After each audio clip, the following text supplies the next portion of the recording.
merci à l'audience déjà d'avoir répondu à l'appel des organisateurs. Je vais essayer d'être court et d'évoquer en quoi la science ouverte nous concerne au CIRAD et concerne bien sûr la recherche au sud que nous faisons en agriculture, en alimentation et sur l'environnement. Mais j'ai trois messages essentiels. Un premier message qui est que la science ouverte, c'est un chemin sur le temps long. C'est un chemin de partage au sein des communautés de recherche, entre les communautés de recherche, mais c'est aussi un chemin de partage individuel, je dirais, dans la carrière individuelle de chaque chercheur, qui est à la fois un producteur de résultats, mais aussi un réutilisateur des résultats des autres, qui est très important, qui est une posture qu'on oublie souvent. Donc c'est une expérience collective, mais aussi personnelle. Et c'est au cours de ce chemin, je dirais, que l'on rencontre les différents concepts de la science ouverte, ses différentes composantes comme l'accès ouvert, les données ouvertes, etc. Le deuxième message, c'est que le numérique a tout changé. Et quand je dis tout, pour ceux qui, comme moi, ont une expérience en recherche depuis assez longtemps, on a vu vraiment arriver Internet, la téléphonie mobile, le numérique, le digital de façon générale, qui a imposé un nouveau modèle de médiation, un nouveau modèle d'échange.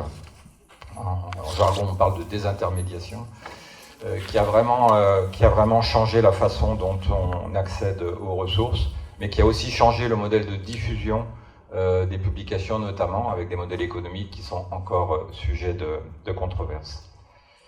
Le troisième message, c'est un message sur la transformation des institutions de recherche, des établissements, qui est assez fondamental parce que la science ouverte est une chance, mais c'est aussi un défi. C'est un défi d'organisation de nos établissements, de nos activités. C'est un défi sur la sensibilisation, la formation, l'explication auprès des jeunes chercheurs, bien sûr, mais aussi auprès des seniors qui souhaitent bientôt quitter leur fonction et transmettre, en fait, une partie de leurs résultats, sinon tout. Et c'est un défi pour accompagner, bien sûr, nos partenaires du Sud que vous représentez. Et pour conclure, je dirais que c'est dans ce contexte qu'au CIRAD, on a bâti un chemin de la science ouverte qui a trois voies. Une première voie qui est la voie de la gestion du patrimoine scientifique, qu'il soit d'ailleurs analogique ou numérique. C'est la question de la mise en collection cohérente, en corpus cohérent de ces différentes ressources, de ces différents résultats. Ce sont des communs pour la connaissance, hein, comme les appelait Elinor Ostrom. On peut citer quelques exemples, l'imagerie satellite qui s'est démocratisée et ouverte, les données sur les variétés végétales de demain, hein, avec le dispositif en partenariat Yabao, ici présent au Sénégal, qui travaille sur le partage des données dans cette thématique, ou bien la mise en ligne récente, par exemple, de 3000 occurrences de la flore pastorale Flotrope, de la grande région Afrique sahelienne, qui nous permet maintenant d'étudier les effets du changement climatique sur la biodiversité. Ce sont quelques exemples. La deuxième voie de la science ouverte, dans ce chemin que nous avons établi, c'est la voie vers le développement de la science des données et une nouvelle approche de la gestion des connaissances, ce qui implique une diversité des compétences, bien sûr, une multiplication de ces compétences, en particulier un recours et une collaboration avec les sciences de l'informatique, à la fois en recherche, mais à la fois avec les collègues et les départements de l'IST, qui doivent vraiment développer maintenant ces compétences, je pense en particulier autour de la sémantique. Et enfin, la troisième voie de ce long chemin, c'est la voie du développement de la science ouverte au service d'une économie de l'innovation et d'une recherche innovante. Je maîtrise bien les deux termes, innovation pour la recherche, mais aussi innovation économique, donc l'économie numérique en général. Il s'agit d'utiliser la science ouverte pour offrir de nouveaux services, des services agroclimatiques, des services sur la surveillance des maladies, pour n'en prendre quelques-uns. En conclusion, je dirais que pour le CIRAD, mais je pense pour beaucoup de nos collègues et confrères des établissements de recherche, la science ouverte, c'est une nouvelle exigence, c'est un défi de gouvernance des différentes ressources de la recherche qui nous attend. Merci à vous. Monsieur le représentant du ministre de l'Enseignement supérieur, de la Recherche et de l'Innovation, Madame la directrice générale déléguée de l'IRDR, Monsieur le directeur adjoint du département Environnement et Société du CIRAD, Monsieur le recteur de l'Agence universitaire de la francophonie, Monsieur le secrétaire général du CAMES, Monsieur le directeur du bureau régional de l'UNESCO pour l'Afrique de l'Ouest, Mesdames, Messieurs les participants, distingués invités. Au nom de Monsieur Ibrahim Thioub, recteur de l'Université Cheikh Anta Diop de Dakar, empêché, je vous souhaite la bienvenue à l'UCAD à l'occasion de ce premier colloque international Sciences ouvertes au Sud. L'avènement du numérique a provoqué des bouleversements rapides et profonds dans le processus de diffusion du savoir scientifique, mais aussi a amené la communauté scientifique, au Nord particulièrement, à se repositionner dans la façon de faire la recherche et de diffuser ses résultats. Relativement aux publications scientifiques, très largement contrôlées par de grands éditeurs, très tôt, l'UCAD et ses partenaires, l'IRD et le CIRAD notamment, se sont positionnés pour le libre accès dans les pays du Sud. Il faudrait cependant noter que la contribution de l'Afrique dans les revues scientifiques internationales est très faible au regard même de l'activité scientifique menée sur le continent. À l'échelle locale, la consommation des résultats de la recherche reste presque exclusivement une affaire de chercheurs. Ainsi se pose en Afrique l'accès aux revues internationales qui impactent négativement la visibilité des établissements de recherche et des chercheurs, mais aussi la diffusion de la production en direction de la société. Un autre point important de la science ouverte est l'accès aux données générées par la recherche, auquel personnellement je rajouterai le matériel biologique pour ce qui concerne le cas des sciences naturelles et médicales. Le partage de ces données contrôlées par les chercheurs cette fois-ci et leurs structures de recherche mérite également d'être questionné. En tant que biologiste systématicien, je pourrais donner par exemple le cas de la systématique qui est essentielle à l'étude de la biodiversité.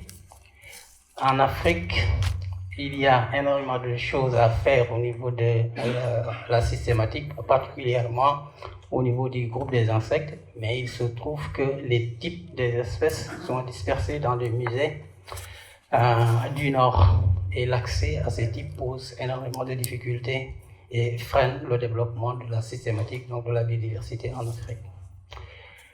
Pour un développement de la science ouverte au Sud, la politique numérique, les infrastructures, les partenariats, les ressources, le système d'évaluation de la recherche devaient être également questionnés de notre point de vue.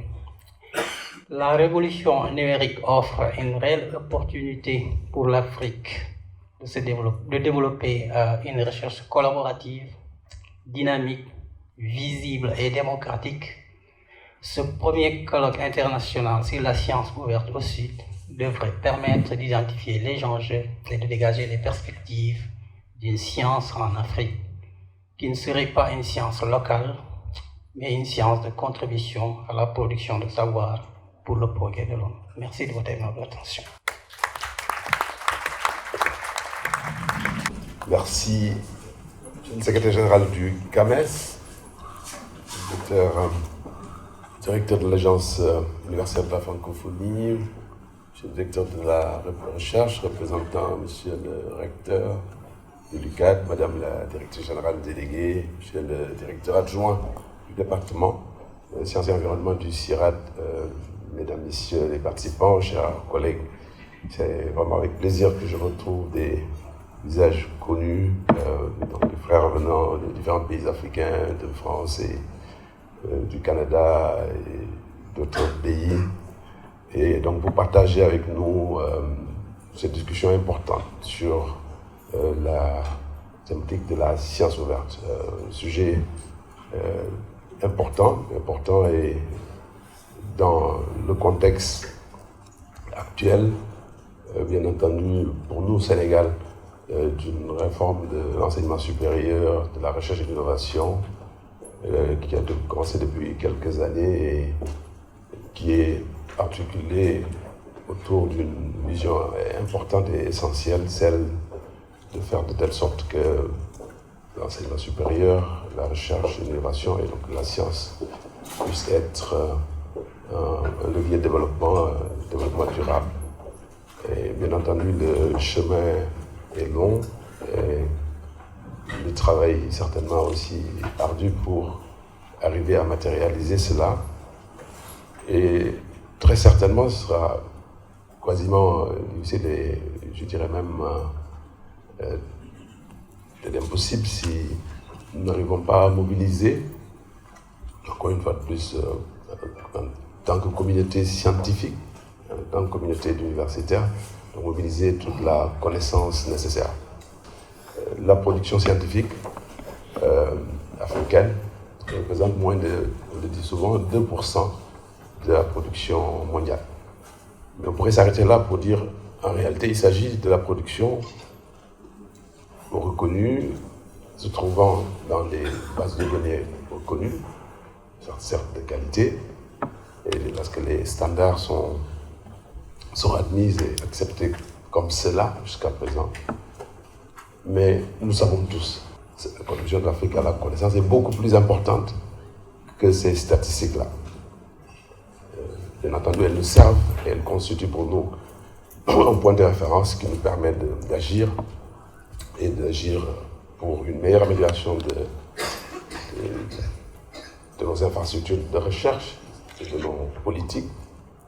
Mais nous devons certainement, en pensant à une science ouverte, comprendre, et je sais que nous avons dépassé ce niveau-là, et voir comment nous pouvons en tout cas valoriser mieux la contribution africaine à la science. Donc il s'agit bien sûr de la contribution des chercheurs, en valorisant davantage certainement ce que nous appelons souvent la littérature grise, mais il s'agit aussi de valoriser la connaissance qui vient du très fond de la société, qui viennent des populations. Cette connaissance, d'ailleurs, cette science leur appartient-elle? Question que je pose. Héritée, certainement. Des fois, cette connaissance disparue. Mais toujours est-il qu'il y a une question fondamentale et une question certainement d'éthique. D'ailleurs, je dirais équitable, d'ailleurs, aussi. C'est donc qui se pose. Rassurez-vous, il ne s'agit pas du syndicalisme, il s'agit tout simplement, et je sais, de se poser ensemble ces questions que certainement que tout le monde saura aborder, parce que nous ne pourrons pas continuer à faire autrement. Encore, je vais citer encore le directeur général de l'IRD, président directeur, qui disait hier que nous ne pouvons pas concevoir faire du développement durable sans que tout le monde y contribue. Le Sahel, encore une fois de plus, l'Afrique, territoire affecté pendant plus de 30 ans par une longue sécheresse. Beaucoup de changements dans les écosystèmes, mais aussi dans la structure des populations, dans la structure des villes, aura certainement besoin pour, en tout cas, faire de telle sorte qu'on puisse au moins lutter contre la pauvreté. C'était un ancien langage, mais en tout cas, faire de l'émergence qu'en mettant, bien entendu, de la connaissance la plus certainement locale possible dans ces politiques-là et dans les façons d'agir. Donc, c'est toujours pour aborder ce sujet de la production et de l'impact de la science vue de l'Afrique. Quand je dis de l'Afrique, ce n'est pas nécessairement des Africains qui y vivent, mais c'est certainement aussi ceux qui font de la recherche. Donc c'est pendant longtemps les collègues de l'IRD, le ministre les a remerciés de façon suffisante, mais aussi celle de SURAT, celles d'autres organisations, l'AUF, qui, avec nos universités, collaborent depuis très longtemps aujourd'hui à faire une meilleure formation, parce que sans une formation de qualité, nous ne ferons pas de recherche de qualité. Mais pour faire de la recherche de qualité, certainement, nous aurons aussi besoin, et je renverse encore la vapeur, d'accéder aux bases de données.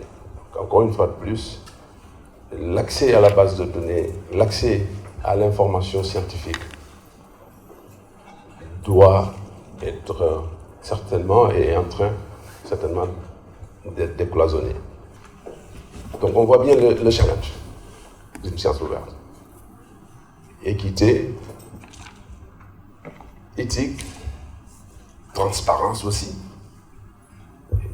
Transparence, ça a toujours le cas certainement dans la science, mais encore plus aujourd'hui, pour tout le monde, y compris ceux qui semblent, en tout cas en apparence, ne pas être les plus gros contributeurs à la réalisation de cette science. Donc je vais m'en arrêter là, mais pour vous dire donc combien nous sommes heureux aujourd'hui que donc, ces organisateurs, l'IRD, le CIRAD et l'UCAD aient pensé vous inviter tous.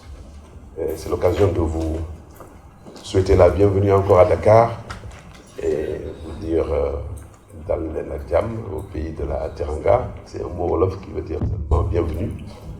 Et je dire encore combien nous serions heureux. En tout cas, le ministre de l'Enseignement supérieur, de la Recherche et d'innovation, qui aurait dû être là d'ailleurs, était avec certains d'entre vous hier, en toute la matinée, m'a chargé de vous transmettre ce message donc de bienvenue, un message de remerciement pour les organisateurs, mais tous ceux qui sont venus de loin.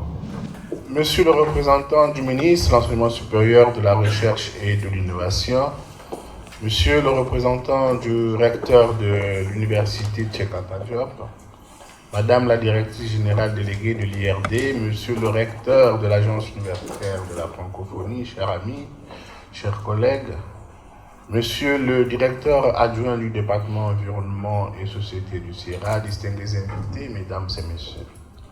En ma qualité de secrétaire général du Conseil africain malgache pour l'enseignement supérieur, CAMES, je me sens particulièrement honoré d'être associé à cette importante rencontre scientifique sur le thème « Sciences ouvertes au Sud, enjeux et perspectives pour une nouvelle dynamique ».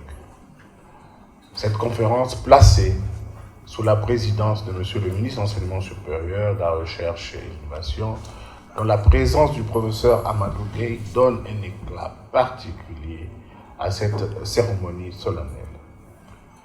À l'occasion, je vous prie, Monsieur le professeur, chers collègues, de bien vouloir demander à Monsieur le ministre de traduire toute notre haute gratitude à son Excellence Monsieur Macky Sall, chef de l'État, Grand Croix de l'Ordre international des palmes académiques du CAMES et grand donateur du prix Macky Sall pour la recherche et l'innovation, dont la première édition est prévue en 2021.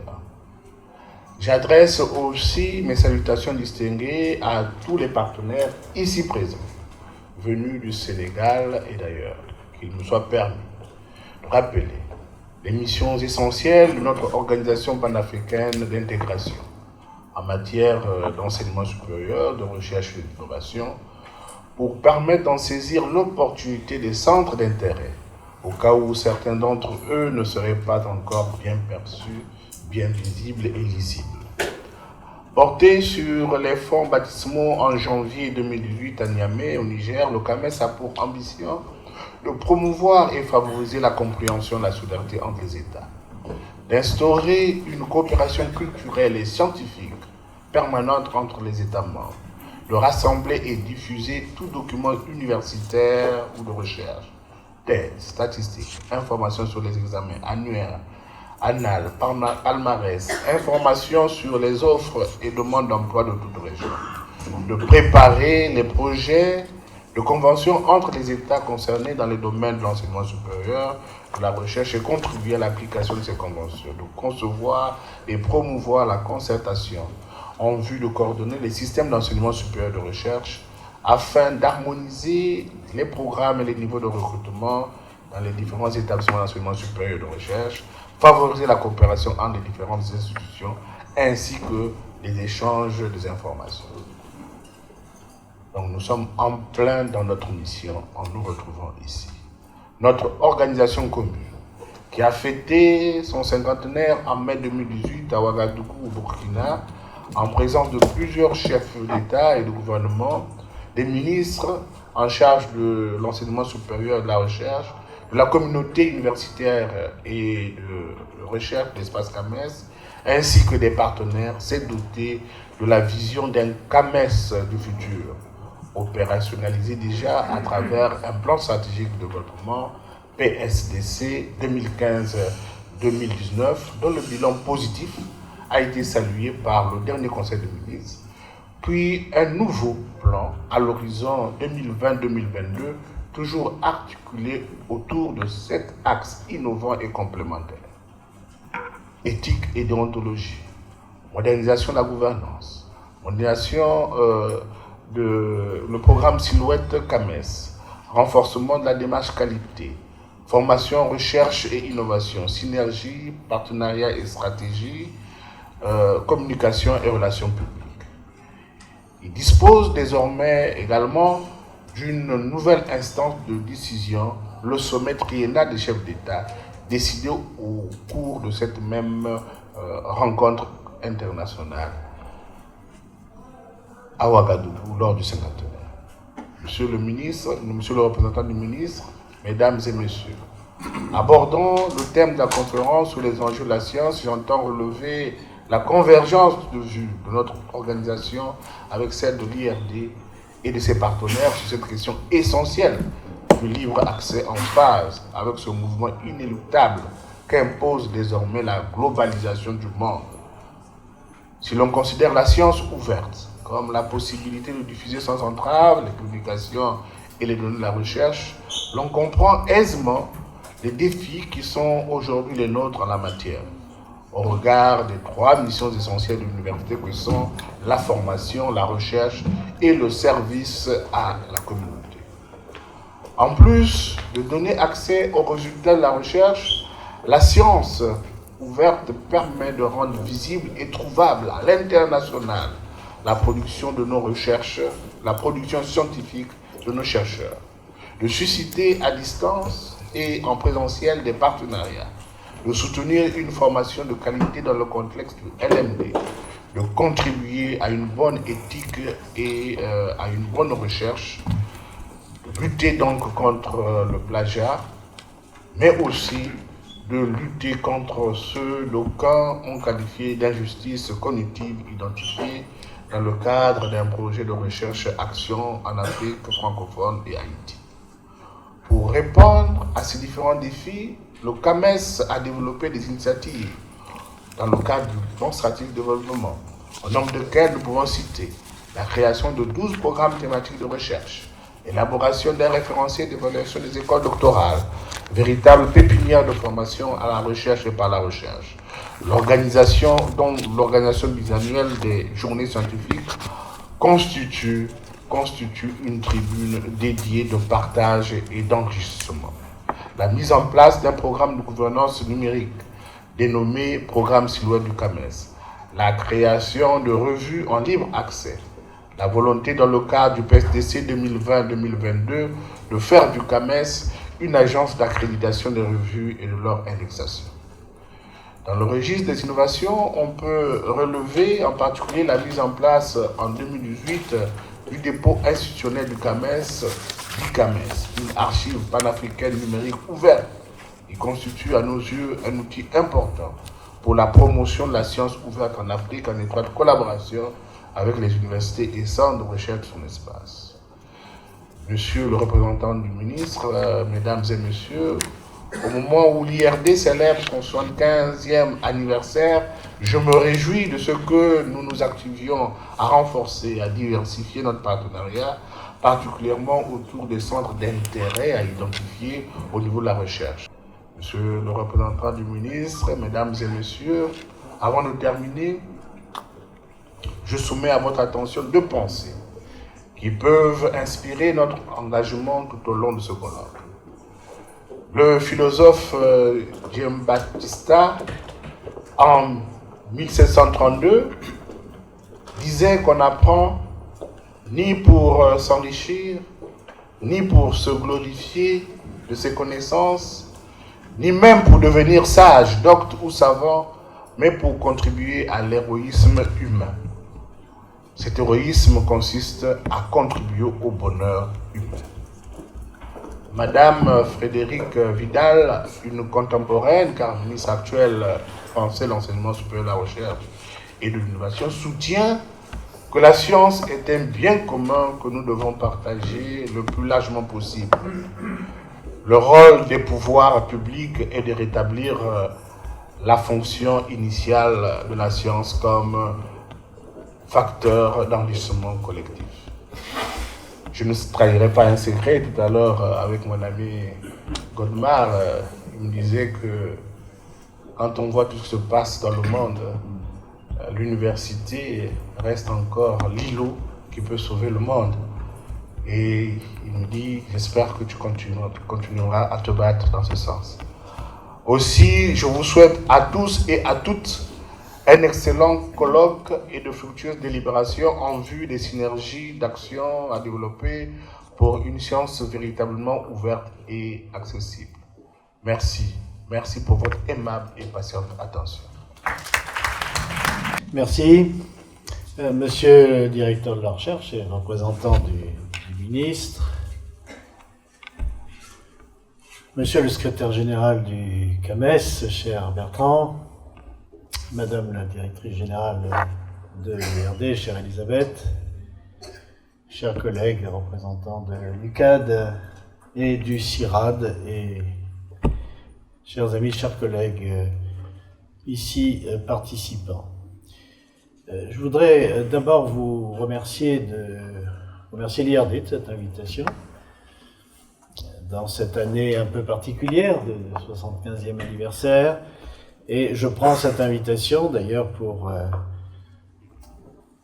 un témoignage de la qualité des relations entre l'IRD et l'AUF.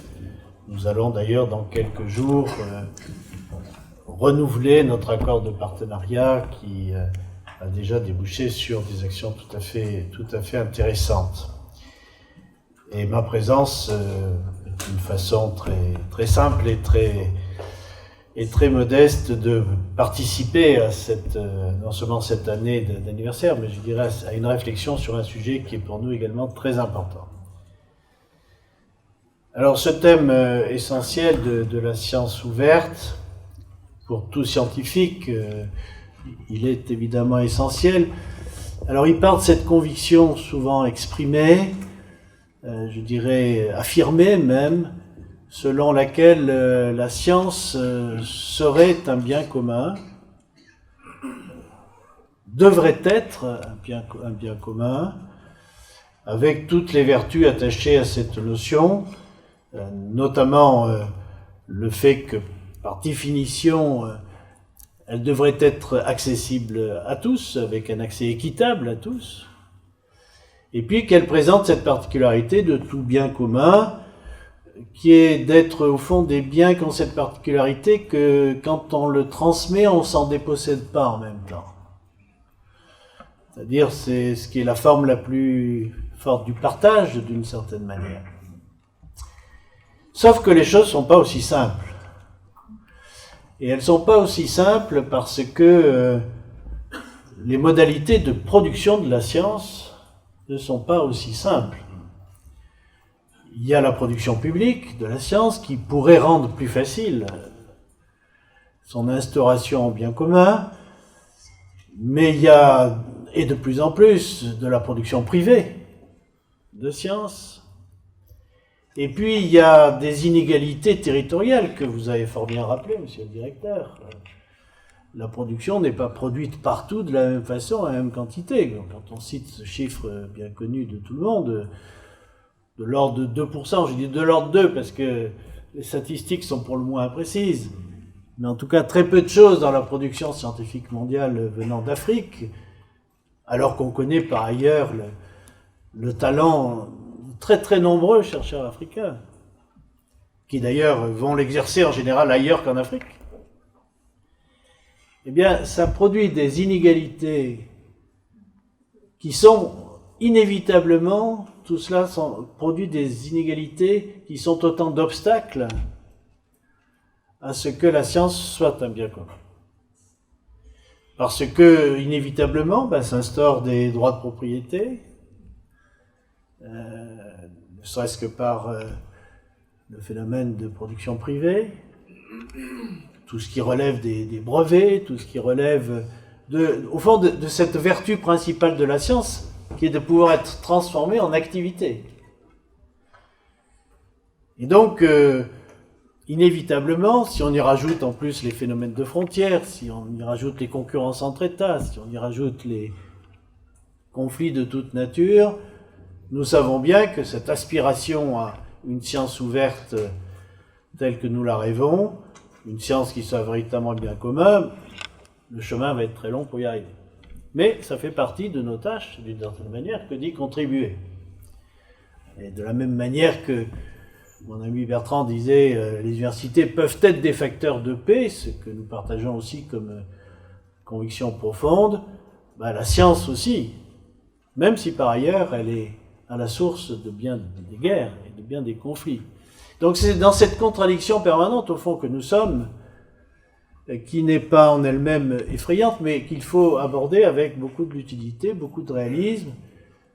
Et je le dis parce que souvent, je me permets de le dire, souvent j'ai l'impression d'une forme de naïveté, je dirais, dans l'approche de la question de la science ouverte.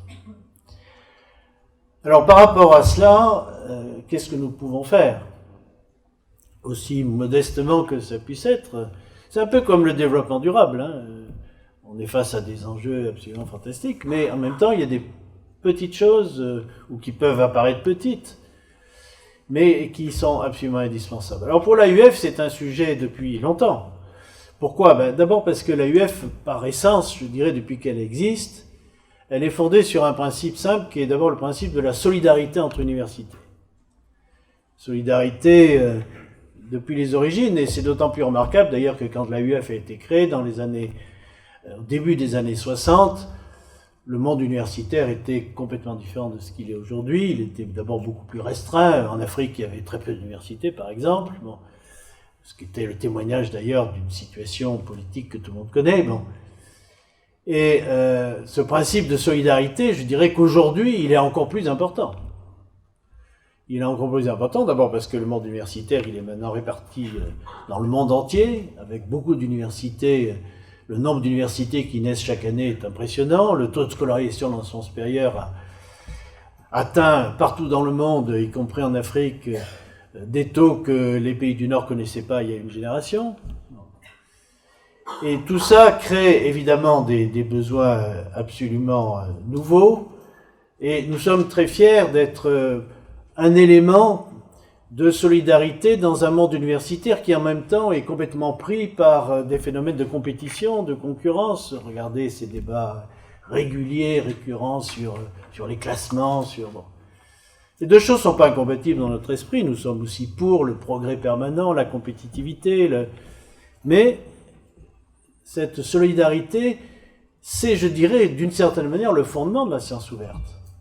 Ou plus exactement, la science ouverte est une des traductions possibles de cette solidarité. Surtout si on y rajoute un élément essentiel pour nous, qui est l'ouverture culturelle. Notre conception de la francophonie n'est pas du tout celle d'une francophonie fermée sur elle-même, mais au contraire d'une francophonie totalement ouverte, dont d'ailleurs beaucoup de pays africains se sont emparés en tant que tels. Il y a une francophonie qui est évidemment bien au-delà de la francophonie initiale, hein, et je crois d'ailleurs ici au Sénégal, on peut dire que, ne serait-ce que par le rôle de Senghor, mais bien d'autres, qu'il y a une francophonie sénégalaise spécifique, et d'une façon générale une francophonie africaine qui a trouvé des formes absolument magnifiques. Bon, et cette ouverture-là s'étend, pour nous scientifiques, à tous les domaines culturels et à toutes les origines culturelles et linguistiques. On ne peut pas faire de la science aujourd'hui sans une ouverture au monde anglophone, lusophone, hispanophone. Bon. Donc, tout cela fait que s'il y a bien une institution comme une institution porteuse de cette volonté de science ouverte, nous en faisons clairement partie. Et nous en faisons partie à une échelle internationale qui permet de voir le problème peut-être sous un angle un peu particulier. D'où le fait que peut-être pas depuis qu'elle existe, mais en tout cas depuis plusieurs décennies, en tout cas, l'AUF a essayé de lancer des actions qui vont dans ce sens, alors compris des formes adaptées, je dirais, au contexte de l'époque, mais qui visaient toutes, je dirais, à contribuer à cette ouverture de la science, à sa meilleure circulation internationale et à progresser, je dirais, dans le sens d'une meilleure équité dans l'accès aux résultats scientifiques. Alors évidemment, je n'ai pas le temps ici de faire l'histoire de ça, je voudrais surtout insister devant vous sur les actions qui me paraissent, que nous conduisons aujourd'hui, qui me paraissent les plus importantes et les plus significatives. J'en citerai 2 ou 3. La première, c'est le travail que nous faisons avec ce qui est absolument indispensable, très, très directement lié à la façon de mettre en œuvre les sciences ouvertes, qui est notre travail dans le domaine du numérique, dans le développement notamment de ressources éducatives libres sur support numérique, pour lequel nous avons fait beaucoup d'efforts et qui sont un lieu privilégié de partenariat d'ailleurs, dont avec l'IRD, dont avec le CAMES, dont avec beaucoup de partenaires, autour de ce que nous appelons cette initiative pour le développement du nouvel espace ou du numérique dans l'espace universitaire francophone, selon la déclinaison de l'acronyme que l'on souhaite, qui a donné lieu à beaucoup de manifestations ces dernières années, et qui nous a surtout permis de produire des bases de données tout à fait ouvertes, notamment ce que nous appelons la B9, c'est-à-dire la Bibliothèque numérique de l'espace universitaire francophone,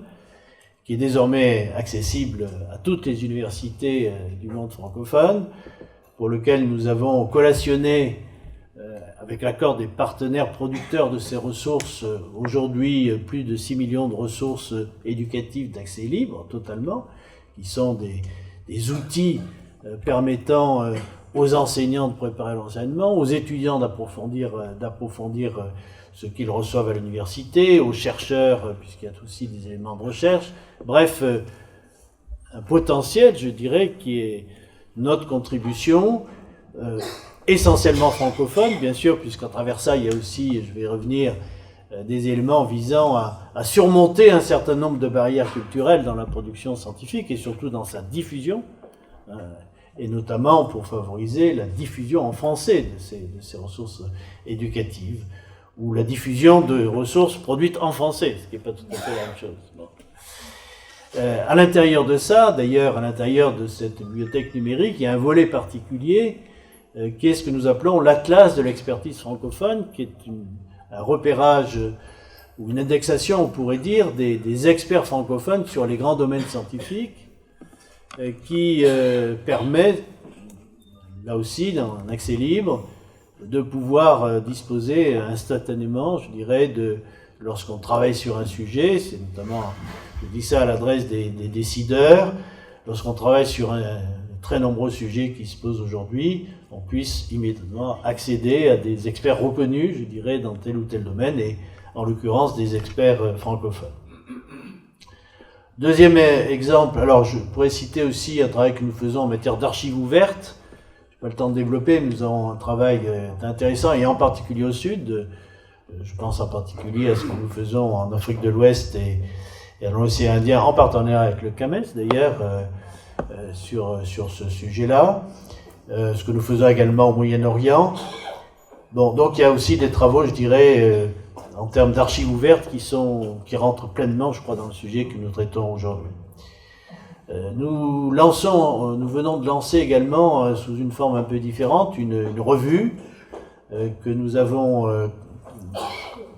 élaborons en liaison notamment avec la Délégation générale à la langue française et avec d'autres partenaires, notamment France Éducation Internationale, qui est le nouveau nom du CIEP, pour traiter un certain nombre de sujets à l'innovation. Il se trouve que le numéro qui va sortir très, très prochainement est consacré justement... alors c'est une entrée par la question francophone, c'est-à-dire c'est le français comme atout dans les sciences. Mais en réalité, à travers cette question-là, c'est bien la question de la science ouverte qui est en réalité posée. Voilà, puis enfin un dernier point qui me tient particulièrement à cœur pour ne pas être plus long, c'est que nous croyons beaucoup à ce que la science ouverte progresse, enfin, nous croyons beaucoup que la science ouverte peut progresser à travers aussi les modes de diffusion de la science. Et en particulier, là aussi, ces disparités très importantes qui existent, enfin c'est même plus des disparités, c'est des équilibres complets, dans le fait que la littérature scientifique aujourd'hui, notamment dans le domaine, mais même dans le domaine des sciences humaines et sociales, est aujourd'hui de manière écrasante dominée par des publications en anglais. Alors en soi, c'est pas un problème du point de vue du contenu scientifique, mais en réalité, c'en est un du point de vue, ne serait-ce que de l'accès à la publication des chercheurs qui produisent. Et donc, il y a un problème là aussi, de disparité et d'inégalité, parce que cette domination de l'anglais dans les publications, elle a un impact très important sur la carrière des chercheurs. Dans la mesure où la carrière des chercheurs, de plus en plus dans les pays, est commandée par ce qu'on est convenu d'appeler, que vous connaissez bien à l'IRD, qui est le facteur d'impact, c'est évidemment très lié à la façon dont les publications sont connues et reconnues. Et donc à la façon dont les facteurs d'impact sont calculés à partir des index de citation. Et quand vous avez, comme c'est le cas aujourd'hui, une grande domination des opérateurs anglophones en matière de construction des index de situation, pour ne pas les citer, Web of Science ou Scopus, eh bien forcément il y a un biais, je dirais, qui est un biais négatif, je dirais, pour des producteurs scientifiques, et notamment les producteurs africains. Et donc c'est la raison pour laquelle nous avons engagé un travail avec un certain nombre de partenaires en France, mais aussi au Québec, qui sont très mobilisés sur cette question. Nous avons engagé un travail, et des partenaires africains bien sûr aussi, pour essayer non pas de concurrencer ces grands opérateurs, mais construire un index de citation, plus que je dirais de vouloir porter à tout prix des revues, dont nous savons à quel point c'est lourd, c'est coûteux. Essayer plutôt de prendre le problème par la question des index de citation. Et nous le faisons d'autant plus volontiers que nos amis d'autres langues et cultures, nos amis lusophones, nos amis hispanophones, nos amis chinois, nous sommes ici à l'Institut Confucius, bon, les Chinois ont construit un index de citation chinois qui est tout à fait pertinent, surtout dans le domaine des sciences sociales, Chinese Social Science Index, bon, comme nos amis hispanophones avec le Latin Index. Donc nous avons engagé ce travail-là, qui nous paraît être une façon aussi de contribuer à cette ouverture de la science. C'est un pas parmi d'autres. Et tout cela, eh bien, nous le mettons évidemment dans la corbeille de cette indispensable coopération entre organismes, qu'ils soient nationaux, internationaux, peu importe. Et en tout cas, c'est mon mot de conclusion, au fond, c'est par ce type d'actions qui peuvent apparaître d'une certaine manière modeste, mais qui sont délibérément tournées vers ce sens de la solidarité, qui est au fond la signification profonde de la science ouverte, vers cette ouverture culturelle permanente. En tout cas, c'est notre objectif, et je suis convaincu que votre colloque y contribuera à sa façon. Merci de votre attention. Monsieur le représentant du ministre, monsieur le recteur de l'AUF, messieurs les directeurs, secrétaires généraux, enfin bref, vous avec qui j'ai le grand honneur de partager cette table et cette séance de lancement de notre colloque. Notre colloque à tous, puisqu'il a été préparé en commun. Mais je voudrais d'abord revenir sur le fait que la science ouverte est pour l'IRD une priorité forte. Et d'ailleurs, l'un des signes en est que ce colloque sur la science ouverte vient clore, c'est en fait le dernier grand événement de notre année, de 75e anniversaire de l'IRD. Ce qui démontre l'importance qui s'attache à ce sujet.